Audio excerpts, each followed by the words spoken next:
Hello students, today's topic is accounting treatment of goodwill when there is change in the profit sharing ratio of existing partner. Question है आपका यहाँ पर A and B are partner sharing profit and losses in the ratio 3:1. It was decided that with effect from 1st April 2015 the profit sharing ratio will be 5:3. Goodwill is to be valued 2-year purchase of average 3-year profit. The profit for the year ending 31st March 13, 14, 15, 36,000, 32,000 and 40,000. Pass the necessary journal entry for treatment of goodwill. Start करते हैं यहाँ पर question बच्चों, solution है ये। तो सबसे पहले आपको इसमें करना होगा एवरेज प्रॉफिट। एवरेज प्रॉफिट क्या होता है? जो ईयर दिए गए हैं उनका जो प्रॉफिट है उन्हें प्लस कर लिया जाएगा। लाइक 36,000 है, 32,000 एंड 40,000, तो इसको 3 से डिवाइड कर देंगे और ये आ जाता है 36,000। गुडविल का फॉर्मूला मैं आपको पहले ही बता चुका हूँ।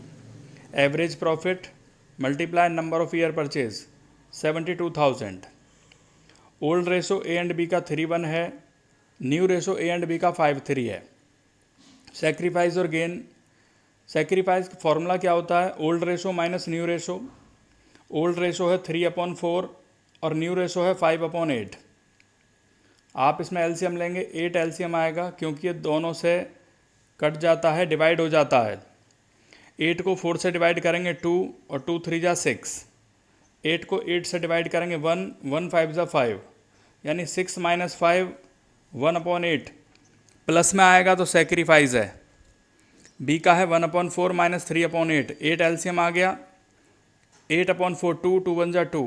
8 को 8 से डिवाइड करेंगे 1, 1 3 जा 3। ये माइनस में आता है 1/8, तो माइनस में आएगा तो ये गेनिंग रेशो है।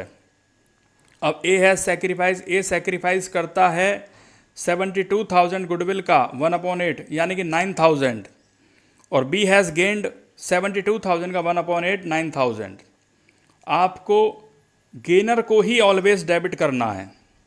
तो B's capital account debit to A's capital, जो सेक्रीफाइजर होगा वो क्रेडिट होगा और जो गेनर होगा वो डेबिट होगा। तो ये आपका क्वेश्चन कंप्लीट होता है यहाँ पर 21।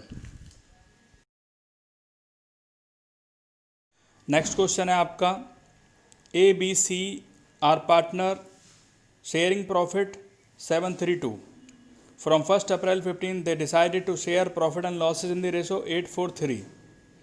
Goodwill is to be valued at average of 3-year profit preceding the date of change in profit sharing ratio. The profit of the year 12, 13, 14, 15 ये आपको प्रॉफिट दिए गए हैं। आपको लास्ट 3 ईयर के प्रॉफिट लेने हैं। Give the necessary journal entry, ये आपको करना है यहाँ पर। गुडविल कैलकुलेट करते हैं। यहाँ पर जो लास्ट 3 ईयर के प्रॉफिट हैं आपके वो हैं 48,000, 60,000 एंड 90,000। तीनों को प्लस करने के बाद 3 से डिवाइड करेंगे, 66,000 आएगा। ओल्ड रेशो दिया है ABC का 732 और न्यू रेशो दिया है 843। सेक्रीफाइस और गेन का फॉर्मूला है old ratio minus new ratio. Old ratio दिया है 7/12 माइनस 8/15। तो ये सॉल्व करने के बाद आता है 3/60, प्लस में आता है, इसे बोलते हैं सेक्रीफाइजिंग। बी का आएगा ओल्ड रेशो 3/12 माइनस 4/15। सॉल्व करने के बाद 1/60 गेनिंग रेशो, क्योंकि माइनस में आता है ये। सी का है ओल्ड माइनस न्यू और ये सॉल्व करने के बाद आता है 2/60 गेन, क्योंकि ये भी माइनस में है। अब गेनर को क्या करते हैं? डेबिट, और सेक्रीफाइसर को करते हैं क्रेडिट। तो आप करेंगे यहाँ पर B's capital debit, C's capital debit to A's capital, और अमाउंट जो है आपका गुडविल यहाँ पे 66,000 है, उसका 3/60, 1/60, 2/60। तो ये आते हैं आपके 1100, 2200 एंड 3300। तो ये क्वेश्चन आपका 23 इस मेथड का कंप्लीट हुआ।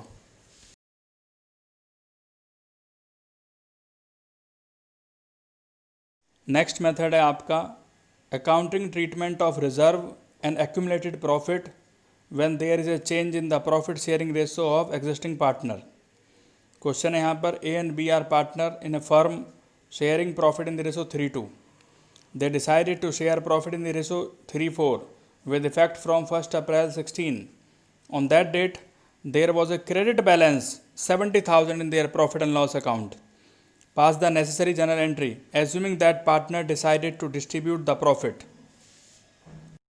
तो यहाँ पर स्टूडेंट कैसे करना है, आपको जो आपको दिया है प्रॉफिट एंड लॉस वो क्रेडिट बैलेंस है, तो जब उसे ट्रांसफ़र करेंगे या डिस्ट्रीब्यूट करेंगे पार्टनर्स में, तो ये रूल है अगर कोई चीज़ क्रेडिट है और उसे बांटना है, डिस्ट्रीब्यूट करना है, तो उसे डेबिट कर देंगे, और डेबिट करेंगे तो एंट्री होगी profit and loss account debit to A's capital to B's capital.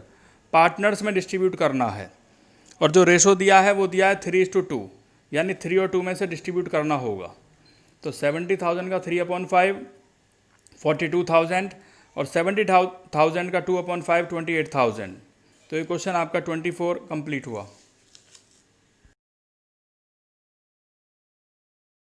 Next question, A and B sharing profit and losses in the ratio 2:3 decide to share future profit and losses equally with effect from 1st April 16 of their balance sheet 31st March 16। Liabilities में है workman compensation reserve. ये किसके लिए बनता है workman compensation reserve? Workman के लिए, employees के लिए। Show the accounting treatment in the following alternate cases. First case है if there is no other information. Second case, if a claim on account of workman compensation is estimated at 25,000. Case third, if a claim on account of workman compensation is estimated at 40,000. Case four, if a claim on account of workman compensation is estimated at 50,000. ध्यान से देखेंगे इस question को, किस तरीके से question हुआ। Workman compensation reserve आपके लाइबिलिटीज़ में लिखा हुआ है।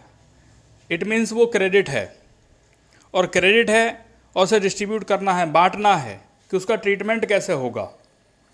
तो वर्कमैन कंपनसेशन जब लाइबिलिटीज़ में है तो वो क्रेडिट है और उसे क्या कर देंगे? डेबिट कर देंगे जब हमें डिस्ट्रीब्यूट करना होगा, ट्रांसफ़र करना होगा पार्टनर्स में।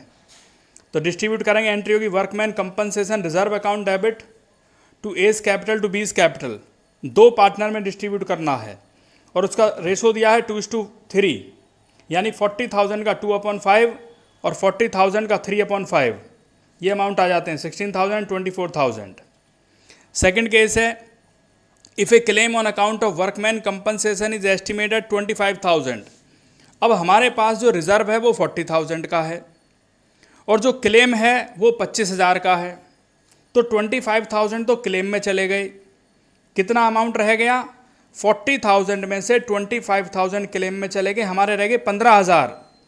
वो 15,000 हमें ए और बी 2 पार्टनर में डिस्ट्रीब्यूट करना है 2:3 के रेशो में। तो एंट्री बनती है workman compensation reserve account debit 40,000, इसमें से 25,000 to provision for workman compensation claim में आ गए। अब 40,000 में से 25,000 तो आपके क्लेम में आ गए, अमाउंट रह जाता रिमेनिंग अमाउंट 15,000। उस 15,000 को डिस्ट्रीब्यूट करना है ए और बी में 2:3 के रेशो में, यानी 15,000 का 2/5 6,000 और 15,000 का 3/5 9,000। ये अमाउंट इस तरीके से आ गई आपकी यहाँ पर। थर्ड केस है if A claim on account of workman compensation is estimated 40,000, यानी हमारा जो क्लेम आया वो 40,000 का है और रिजर्व भी हमारे पास 40,000 का है, तो यानी कुछ अमाउंट नहीं बचा, तो पार्टनर्स में कुछ भी डिस्ट्रीब्यूट नहीं होगा। इसलिए एंट्री बन जाएगी workman compensation reserve account debit to provision for workman compensation claim, पूरा 40,000।